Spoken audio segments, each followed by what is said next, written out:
پیسہ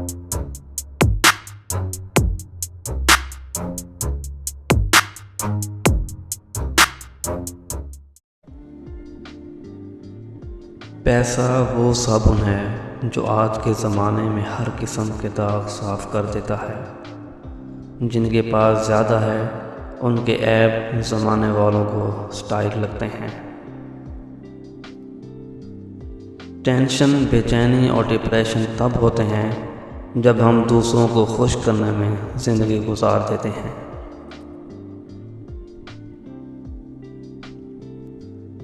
غصہ جب آتا ہے تنہا آتا ہے، لیکن جاتے ہوئے اپنے ساتھ عقل، اخلاص اور خوبصورتی بھی لے جاتا ہے۔ 4 چیزیں عقل کو بڑھاتی ہیں: فضول کلام ترک کر دو، مسواک کرنا، صالحین کی مجلس میں بیٹھنا، علماء کرام کی صحبت اختیار کرنا۔ 3 عمل ایسے ہیں جو انسان روزانہ کرے تو اس کا رزق بڑھ جاتا ہے: تہجد کی نماز پڑھنا، کثرت سے صدقہ دینا، کثرت سے اللہ کا ذکر اور استغفار کرنا۔ اگر تمہاری انا تمہاری رہنما ہے تو مدد کے لیے قسمت کی طرف مت دیکھو۔ دن کو تم سوئے رہتے ہو اور راتیں مختصر ہیں۔ ممکن ہے جب تم جاگو تو زندگی کی شام ہو چکی ہو۔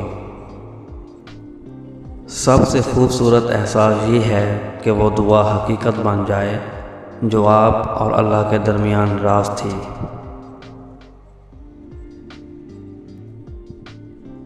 انسان کے رزق میں رکاوٹ 4 وجوہات کی بنا پر آتی ہے: انتہائی درجہ کی سستی، محنت سے دل چرانا، اللہ سے نا امید ہونا، چھوٹا کام کرنے میں شرم محسوس کرنا۔ نماز پڑھنے اور صدقہ و خیرات کرنے کے باوجود اگر زندگی میں سکون نہیں تو نیتوں کو ٹھیک کر لو، نیت ٹھیک تو بیڑا پار ہے۔